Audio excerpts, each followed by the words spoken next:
ETF index mutual funds నేర్చుకుని stock మార్కెట్లో రాణించాలనుకుంటున్నారా? వెంటనే ఈ నెంబర్కి కాల్ చేయండి.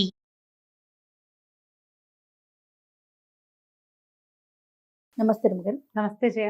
రమ్మగారు, భగవంతుడిని ప్రతిరోజు ఆరాధించాలి, పూజించాలి.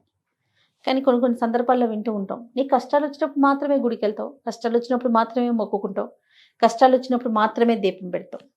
ఇలాంటి మనుషులను కూడా చూస్తూ ఉంటాం కదండి. ఎలా మనం అంటే ప్రతిరోజు పూజించాలి అనే విషయాన్ని ఎలా తీసుకెళ్ళాలి? కాదు జయ, మనం ఒక కారులో వెళ్తున్నాం, ఏవో ఎఫ్ఎం పెడతాం, అది మోగేస్తుంటుంది. వాళ్ళు ఎవరెవరో ఏంటేటో కబుర్లు చెప్పేసుకుంటుంటారు, పుస్తకం చదువుకుంటుంటాం. వారు కొంతమంది ఫోన్తో ఆడుకుంటారు, ఎవరితోటో చాట్ చేస్తూ ఉంటారు. ప్రతి ప్రయాణంలో మనం ఇదే కదా చూస్తాం. నలుగురు ఉంటే నాలుగు రకాలు, నాలుగు రకాలు. లేదా వీళ్ళే ఏదో కబుర్లు చెప్పుకుంటారు, నవ్వుతారు, తాగుతారు, తింటారు, తుళ్ళుతారు, కేరింతలు కొడతారు. సడన్గా కారులో గోతులో పడింది, వెంటనే ఏమంటారు? దేవుడా దేవుడా దేవుడా దేవుడా అనరా? ఖచ్చితంగా గోతులో పడ్డారు. ఎవడో ఒకడొచ్చి ఇంకో ఏదో పెద్ద బండివాడు వచ్చి ఈ గోతులో ఉన్న బండిని పైకి లాగాడు. వెంటనే కార్లు దిగుతారు వీళ్ళు. ఒక్కొక్కళ్ళు కేరింతలు కడతారు, నవ్వుతారు, దండాలు పెట్టేస్తారు. దేవుడా నువ్వు ఉన్నావు, మమ్మల్ని రక్షించావు, నా ప్రార్థన మొరాలకిచ్చావు అంటారు. మళ్ళీ కారు ఎక్కుతారు. ఒక 5-10 నిమిషాలకి సేపు ఇదే మాట్లాడుకుంటారు. గుండె పగిలిపోయింది, గుండె ఆగిపోయింది, అమ్మో మా అమ్మని గుర్తొచ్చింది, మా నాన్న గుర్తొచ్చాడు, నాకు టెన్షన్ వచ్చేసింది, నా పిల్లల్ని వదిలేసి వచ్చాను, ఇవి మాట్లాడుకుంటాం. ఒక అరగంట 20 నిమిషాల తర్వాత మెల్లిగా అంతా సర్దుమడుగుతుంది. ఆకలిస్తూ ఉంటుంది. ఎక్కడో బ్రేక్ఫాస్ట్కో, లంచ్కో, డిన్నర్కో ఆగుతారు, అది తింటారు. మళ్ళీ ఎఫ్ఎం మొదలవుతుంది, మళ్ళీ మెసేజ్లు మొదలవుతాయి, మళ్ళీ ఫోన్లు, కబుర్లు, తాగుడు, తిరుగుడు, తుళ్ళడం, నవ్వడం, కేరింతలు కొట్టడం, సినిమా పాటలు. ఆ పాట మోగుతుంటే మనం కూడా మోగుతూ ఉంటాం. ఇది జరుగుతుందా జరగదా? జరుగుతుంది. ఏదైనా అతిశయోక్తి చెప్పాను నేను ఇందులో? లేదు రమ్మగారు కదా, క్వైట్ న్యాచురల్. మన జీవితం మామూలుగా సాగిపోతున్నప్పుడు మనకి భగవంతుడి మీద అతీతమైన శక్తి మీద ఏ ఐడియా, ఆలోచన, అవగాహన, ఆస్థ, ఆసక్తి ఉండవు. మనం ఏమీ చెయ్యలేము అని అర్థమైనప్పుడు మాత్రమే భగవంతుడు గుర్తొస్తాడు. కరెక్టే, ఇది పాయింట్. ఇది జరుగుతుంది. కష్టాలు వచ్చినప్పుడే మనం మొక్కుకుంటాం. కష్టాలు ఏదైనా చాలా పెద్ద ప్రాబ్లమ్స్లో ఉంటే 10 రోజుల పాటు రోజు గుడికి వెళ్ళిపోతాం. రోజు 40 ఆంజనేయ స్వామికి 40, ఇంకొక ఆయనకి ఇంకో 30, అమ్మవారికి ఒక 21 ప్రదక్షిణాలు చొప్పున చేసేస్తాం. ఆ గుడికి వస్తా, ఈ గుడికి వస్తా అని మొక్కుంటాం. చిన్న చిన్న ముడుపులు కట్టి పక్కన పెడతాం. ప్రాబ్లమ్స్ తీరాక గుర్తున్నంత మటుకు తీర్చేసుకుంటాం. చాలా కొద్ది మందే ఈ ప్రార్థనని కంటిన్యూ చేస్తారు. జీవితంలో మన వల్ల ఏది కాదు అని అర్థమైన వాళ్ళు రెగ్యులర్గా ప్రార్థనలో ఉంటారు. మనం ఏం కాదు, మొత్తం ఆయనే, అంతేనా? అది ఏదైనా సమస్య వచ్చాక తెలుస్తుంది కొంతమందికి. ఏ సమస్య రాకుండానే ఈ జీవితం అనేది భగవంతుడిచ్చిన వరం, అతడిని నిత్యము ప్రార్థించాలి అనే అవగాహన ఉండేవాళ్ళు కొంతమందే ఉంటారు. ఇందులో మళ్ళీ ఎంతసేపు పూజ చేసి చావుగొట్టి చెవులు మూసేవాళ్ళు దేవుడిని పడుకోనీరు, కూర్చోనీరు, నుంచోనీరు, అది జరుగుతాయి కొంత. కానీ ఈ రెగ్యులర్ ప్రార్థన విధానం ఉంది చూడు, ఆ నమ్మకము, ఆ అలవాటు తక్కువ ఉంటుంది. దీన్ని ఏం చేయాలి, ఎట్లా ఇది నేర్చుకోవాలి అంటే మనం పిల్లలకి నేర్పాలి. మనకి సాధారణంగా ఎలా ఉంటుంది, మనుషులు అన్నవాడికి ఏం చేసినా ఇదంతా నా ప్రతాపం అని ఉంటుంది. ఇప్పుడు నేను బోల్డ్ వీడియోలు చేస్తాను, నెలకు 50 వీడియోలు చేసేస్తాను మనం, అవునా కదా? రకరకాల విషయాలు మాట్లాడతాం.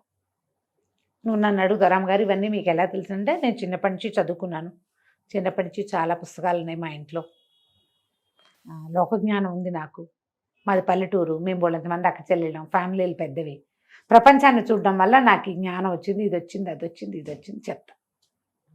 వీటన్నిటికీ ముందు ఒక వాక్యం ఎప్పుడు చెప్తానా జయ, నేను భగవంతుడు ఇచ్చిన అవకాశం. అవును, ఇంత దాన్ని నేను సంపాదించుకోలా, మా ఇంట్లో పుట్టడం నా ఛాయిస్ కాదు, ఈ మొత్తానికి కారణమైన మా ఇంట్లో నా పుటకుంది చూడు, అది భగవంతుడిచ్చిన అవకాశం. ఇంతమంది గెస్ట్లు ఉంటే సుమన్ టీవీలో కథలు చెప్పే అవకాశం నా ఒకదానికే రావడం భగవంతుడు ఇచ్చిన అవకాశం. దాన్ని అందిపుచ్చుకుని నేను ఏదో చేస్తున్నా, చేతనైంది.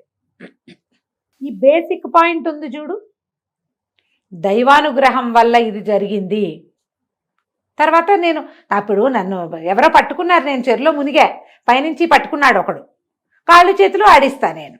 ఇప్పుడు నేను అది చేస్తున్నా, నన్ను పైనుంచి పట్టుకున్నవాడు ఎవడు? నేను నా గొప్ప చెప్పటాలా, నా సంగతి చెప్తున్నా మీకు.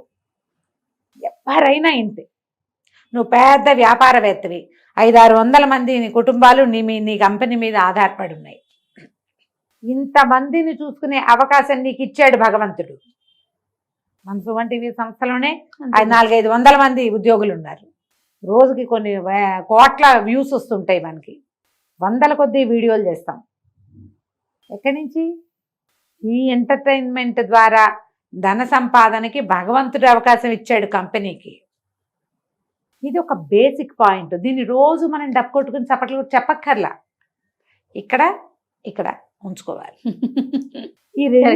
ఈ రెండు మన ఆత్మతోటి అనుసంధానం అయ్యి ఉంటాయి.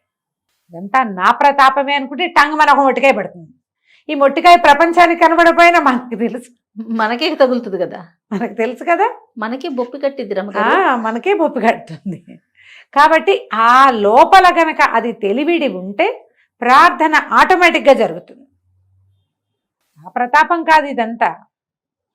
ఈ ప్రతాపాన్ని ఇలా చూపించటానికి నాకు భగవంతుడు అవకాశం ఇచ్చాడు అన్న ఒక్క నమ్మిక లోపల ఉంటే ప్రార్థన జరుగుతుంది. ఈ ప్రార్థనకమ్మా ఎంతసేపు నేను ప్రతిసారి మనం మాట్లాడినప్పుడల్లా చెప్తా, ఇన్ని పువ్వులు అన్ని పూసలు అవి ఏమిటో ఉంటేనే పూజ అని పొరపాటును కూడా అనుకోవద్దు. ఉండాలి, హృదయ కుసుమాన్ని సమర్పించాలి భగవంతుడికి, అంతే. అవేమిటో ఇవన్నీ చేయాల్సిందే, ఇంత చేయాలి, షోడశోపచారాలు చేయాలి, ఇంకేమిటో చేయాలి, చెప్పని భోగు చేయాల్సిందే, మడి మసానం అన్నీ ఉండాల్సిందే, అదంతా లేదమ్మా. అవన్నీ నీకు చేతొచ్చింది, నువ్వు చేయగలిగింది, నువ్వు పెట్టగలిగినంత. అవేవి పెట్టలేకపోయినా నువ్వు ప్రార్థించవచ్చు కదా. మనసా వాచా కర్మణ ఒక్క నమస్కారం చేసుకోవచ్చే భగవంతుడికి. దొరికిన పువ్వు పెట్టు, పువ్వు దొరకనాడు, అయ్యా నాయన పువ్వులు లేవు ఇవాళ, పూజించలేకపోతాను, నా ప్రార్థనే నీ పూజనైనా అని చెప్పు, చాలు, ఆయన ఒప్పుకుంటాడు. మనం ఒప్పుకోలేము, అన్నీ మనకు కావాలి. ఈ వేషమంతా మనకు అవసరం, భగవంతుడికి ఏమక్కర్లేదమ్మా. అవి నీ లోపల అహంకారం లేని నీ మనసు భగవంతుడికి కావాలి. పైకి నువ్వేం మాట్లాడినా సరే, నీ లోపల ఏమున్నావు, నువ్వు ఎలా భగవంతుడి దగ్గరికి వెళ్తావు, ఇదే ఇంపార్టెంట్. మనం ఏం చేస్తామంటే ఇదంతా మన ప్రతాపం అనుకుని ఏదైనా ప్రాబ్లం వచ్చినప్పుడే దేవుడి దగ్గరికి వెళ్తూ ఉంటాం. ఇప్పుడు మన కంపెనీ ఉంది, కంపెనీ దృష్టిలోనే చెప్పుకుందాం, ఏదో ఒక ఉద్యోగం చేస్తున్నాం, రోజువారీ బోళ్ళని చేసేస్తారు పనులు అంతా, కర్మచారులు ఉన్న పని వాళ్ళు అందరూ కూడా, ఆఫీస్లో ఉన్నవాళ్ళు, స్టూడియోలో ఉన్నవాళ్ళు. ఏదైనా ప్రాబ్లం వస్తేనే ఎండి దగ్గరికి వెళ్తాం, అంతేగా, ఒక తాత్కాలిక ప్రయోజనం కోసం వెళ్తాం. కానీ నిజానికి ఈ కంపెనీ ఎవరిది? అయింది. రోజువారీ ఆయన మన మధ్య లేడు, మనమేం ముట్టుకోకర్లా ఆయన్ని. 2-3 నెలలకు 5-6 నెలలకు ఒక్కరోజు ఆయన అవసరపడుతుంది మనకి, అత్యవసరం. ఇవి ఆయనతో మాట్లాడితే కానీ సార్ట్ అవుట్ కాదు. అంటే ఆ ఒక రోజుకేనా ఆయన? కాదుగా. ఈ మొత్తం కంపెనీ నడిపే అసలు కదా సూత్రధారి ఎవరు? అతనే కదా. అవునా? అవునండి. ఆయనతో మాకే సంబంధం అంటామా మనం? దేవుడు కూడా అంతే కదమ్మా. ఈ 400-500 మంది కంపెనీని నడిపే ఎండీకే ఈ మొత్తం అందరి మీద కంట్రోల్ ఉంటే ప్రపంచాన్ని జగన్నాటక సూత్రధారికి ఉండదు? ఆయన కంట్రోల్లోనే ఉన్నాం కదా మనం. ఏమైనా చూపించకుండా ఆయన కనపడకుండా చేయగలమా? అసలు చేయలేం కదా. కాబట్టి లోపల తెలుసుకోండి. ప్రాబ్లమ్స్ వచ్చినప్పుడే దైవారాధన చేస్తాం అనే ఆలోచన మానండి, అది మంచిది కాదు.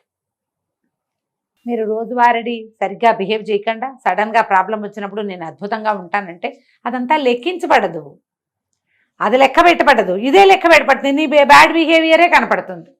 ఇవి పెద్దవైపోతాయి, ప్రాబ్లమ్స్ ఎక్కువ అవుతాయి. అది చేయొద్దు అట్లా. మీ మీద డిసిప్లినరీ యాక్షన్స్ అవి తీసుకుంటే మీరు చేయగలిగేది ఏముంది కదా.